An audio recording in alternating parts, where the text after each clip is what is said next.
waiting for a bus to go by. There it is. I'm being reminded I'm a naughty boy. Safety belt. Okay, shut up.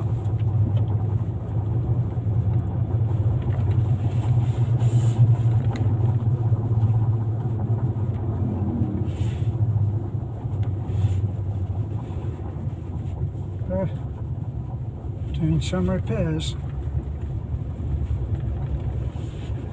Okay. Now, most of the people that watch our videos will know very well that my reservations about driving on the Philippine roads are really based on driving at night. During the day, you take your chances the same as on any road.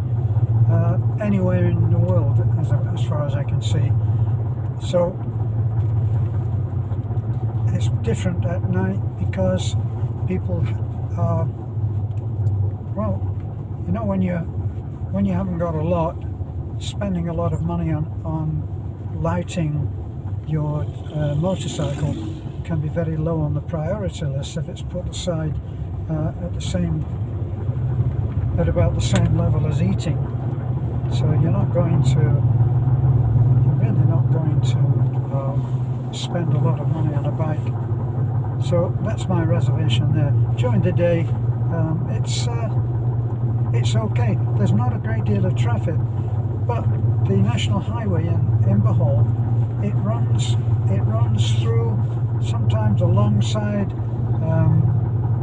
it runs through these small, what they call barangays, and those barangays are thriving communities with tricycles pulling in, leaving, motorcycles pulling in, leaving, people waiting for transport, children walking to school, dogs, cats, cattle. We're just passing a cow now, and it's not an easy ride. You get used to it. Your attention rises to cope with the challenge that's presented it.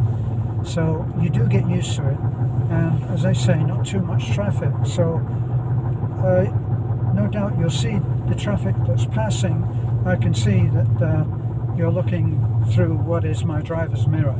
Well, I know that it looks like I'm driving a right-hand drive vehicle, but that's something about the camera.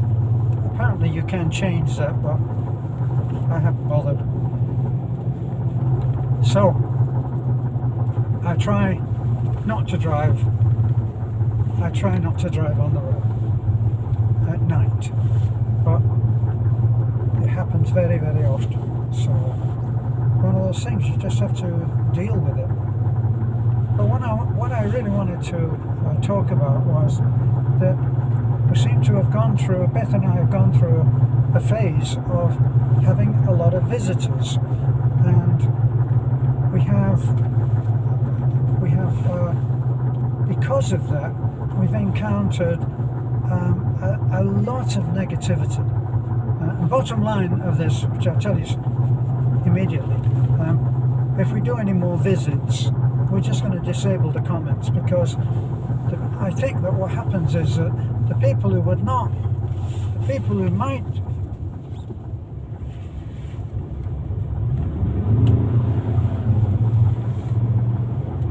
see, now I overtook the bus because it was stopped for a customer. As soon as I start to overtake, which I could have done easily, even though there was a tricycle coming, the bus started moving, and so the gap for me to get around the bus is closing all the time. A yellow bus, there are problems, and the white vans. So back to the negativity that we're looking at. So rather than have to deal with that, what we're going to, on the meetings only, we're going to disable the comments. Now, let me see how many, all of the visits that we've had have been with large age gap couples. Younger Filipina, obviously, and an older foreigner. Well, I wonder why people have this tunnel vision, or the negative people, why they have this tunnel vision, and they're here on my channel, A Foreigner in the Philippines, and they're going to be here looking at the content that we put up, good, bad, or indifferent, and they're going to make comments. My age gap between me and my wife is 50 years. Don't those guys know that? And yet they're there speaking of age gap relationships, and the ones that comment the most, unfortunately, we live in quite a negative world in many ways, even though the majority of what is happening, especially with us and what we do, is positive. You know, for every one negative comment that we get, we must get at least 10 or more positive comments. So even though we don't want to lose those positive comments, the negative ones are a bring down. I answer my part of my job in What Better Than I Do is to answer comments. The ones obviously that are not translated from Visayan, Beth will have to deal with those, or I'll have to ask her, what does this mean? Because I don't know the language. I know, I'm ashamed of it. So we're just gonna drop the comments just on that kind of video, and so we've had where the emphasis is mostly on saying that Filipino women only marry a foreigner to rescue them from poverty. Now, this is a subject on its own, because when I was in America, I lived in California, and then I moved to Florida, and I spent the last half of my life in the US. I spent in Florida, and in Florida, the internet as a source of dating is the same. I had a couple of dates that came from the internet, from a dating site, which were a total waste of time.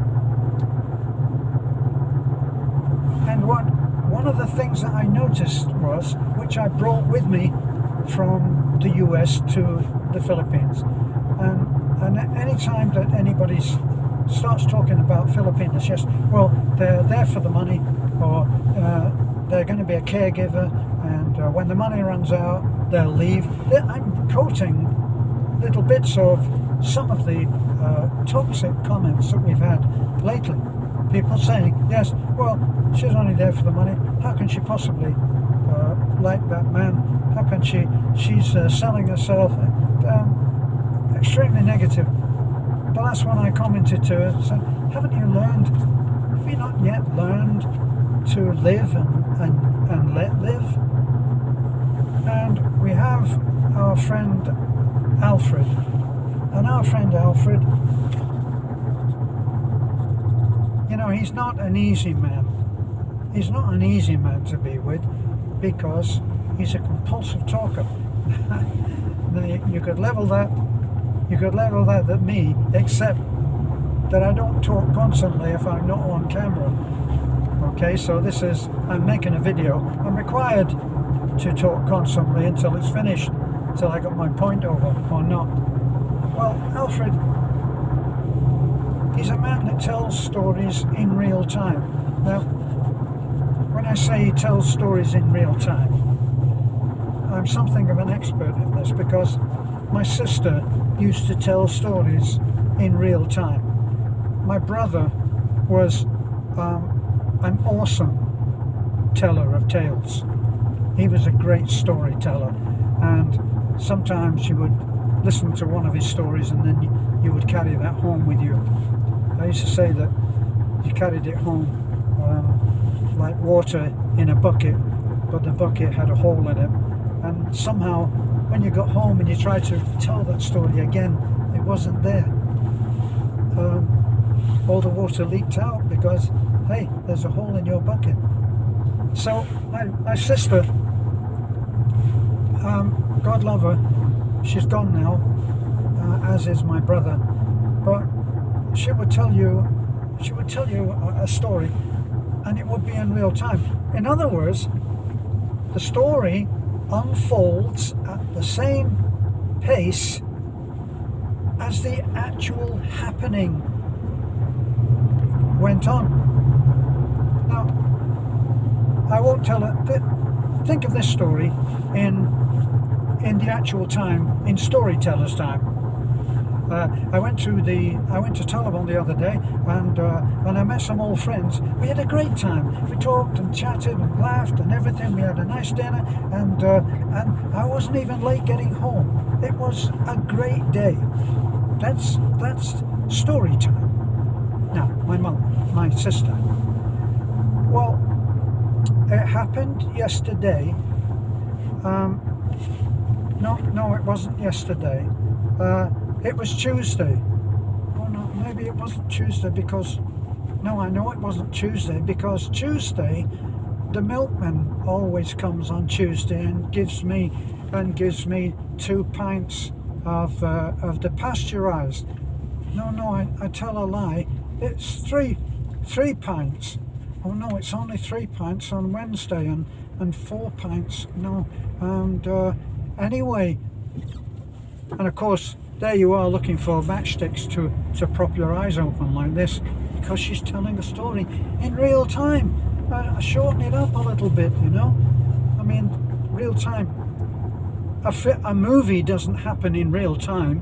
That's why a Hollywood movie where somebody like a black comedian, he'll be able to iron out a monster of a child in an hour 40 minutes. It can't be done in real life, can it? So, back to why we would disable the comments, because I don't want to watch that crap and read that crap. I can do without that floating around in what is already becoming cotton wool on my head. So I'm nearly in Taliban now, and I will sign off. If I can take my eye off the road for a moment. Now the traffic is getting busier, especially here. We've got a new, on my left, we have a new Hall of Justice going up, and there's a pretty lady riding a bike at the side of the road at about 15 or 20k an hour. Anyway, I'll talk to you soon.